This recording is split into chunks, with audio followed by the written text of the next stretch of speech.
Let's take a look at some information on Curve for BraveNewCoin.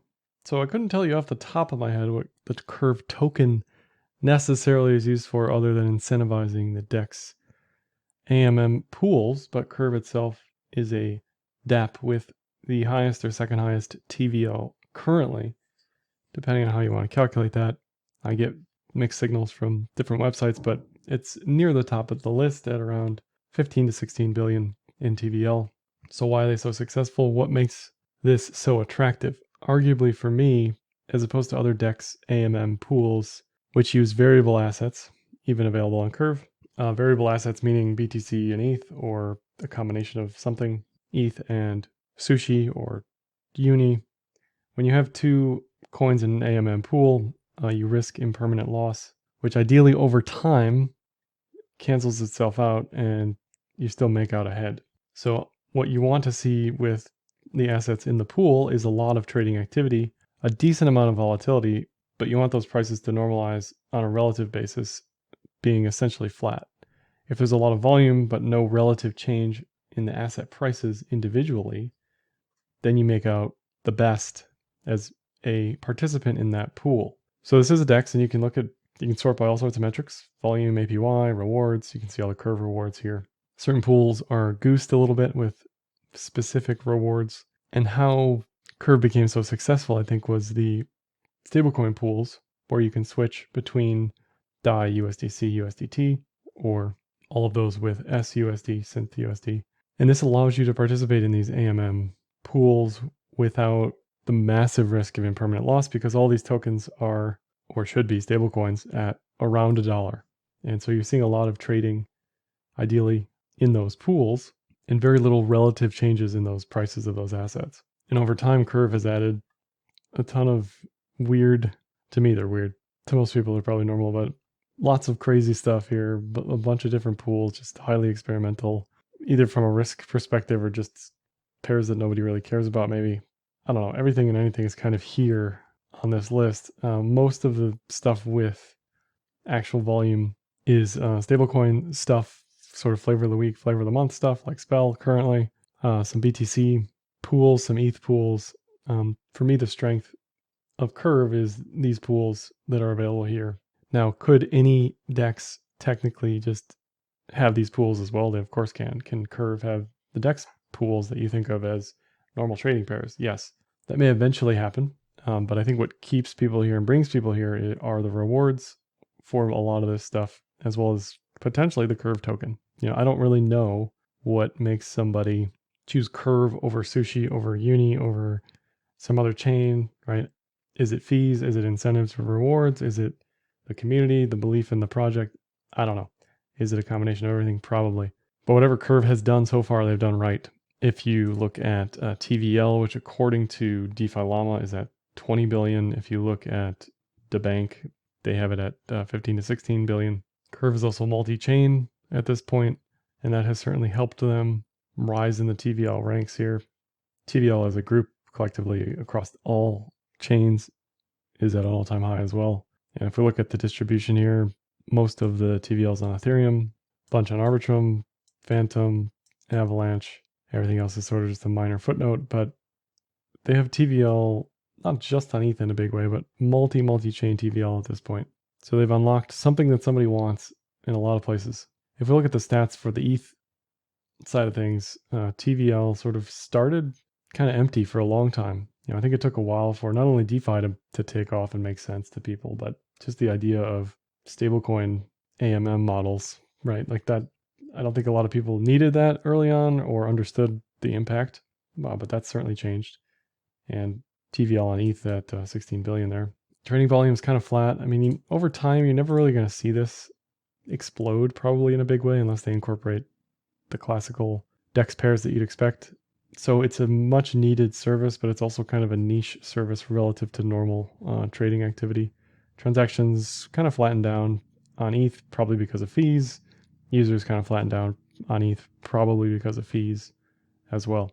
If we look at the DEX volume across all of the DEXs tracked here, on ETH, Curve is in that forest green color here. Behind Uni, Sushi, 1inch, and ZRX. So it's never going to have more volume than Uni, most likely. curve right here. But it's always going to be there. It's always going to be around. People are always going to need that service, and they're going to know where to go because Curve for a lot of people is synonymous with that niche service. If you look at the token on-chain stats, transaction counts in the line here, basically flat since inception. Nothing really going on there. Average transaction values rising slightly over time here as price goes up. So not a lot of signal on both of those metrics. NVT in the line here has slowly crept down over time, which is certainly more bullish than bearish. This says there's increasing on-chain utility and activity relative to market cap since the coin was launched. And active addresses, just like transaction counts, basically flat. They're not really doing anything since inception.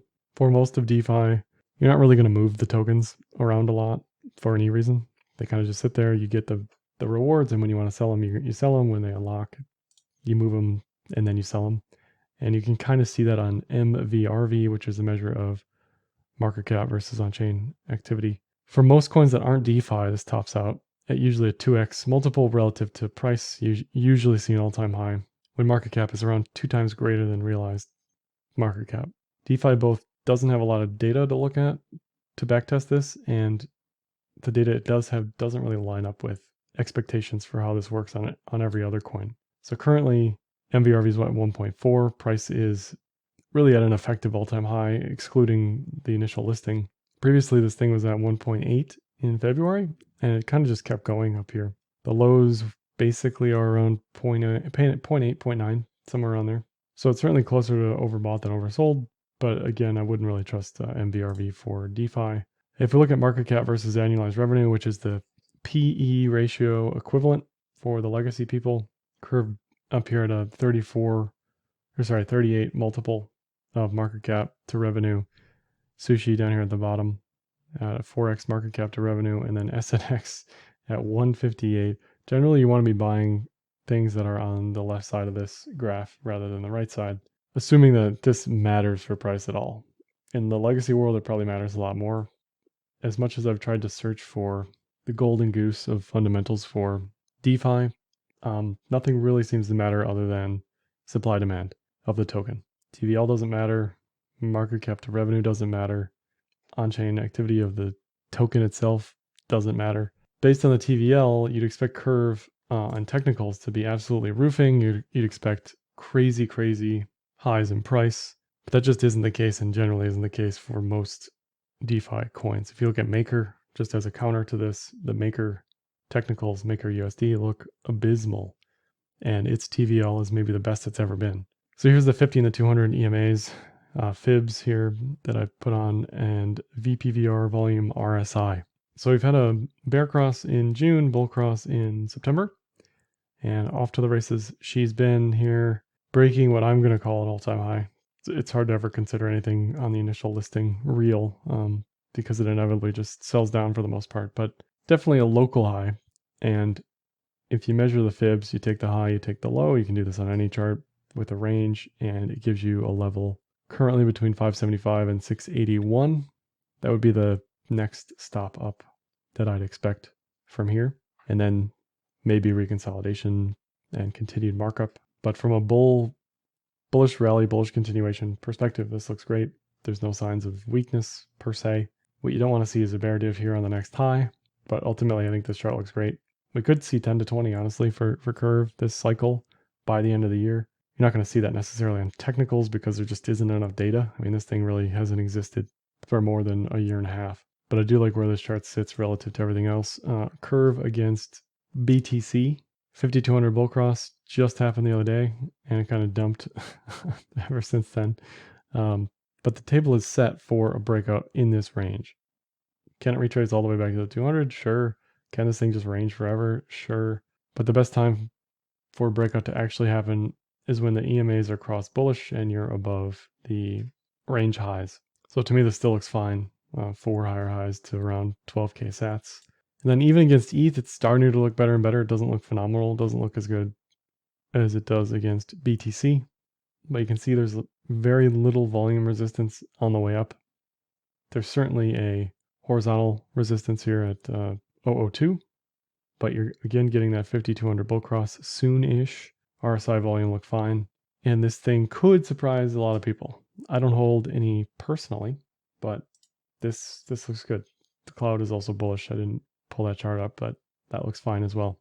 Lastly, I'll just mention the ETH BTC fund and DeFi portfolio. I trade for Techemy Capital on Enzyme.finance, a non-custodial portfolio management tool where you can send ETH or USDC, or just watch what I'm doing. You can see everything, including AUM performance allocations here on Yearn, Comp, and Aave. You can see I'm holding a bunch of Curve 8% allocation here through Aave, and you can see the trades in the trades tab down below. That's all I have for this one. Like, dislike, comment, share, subscribe, and happy trading.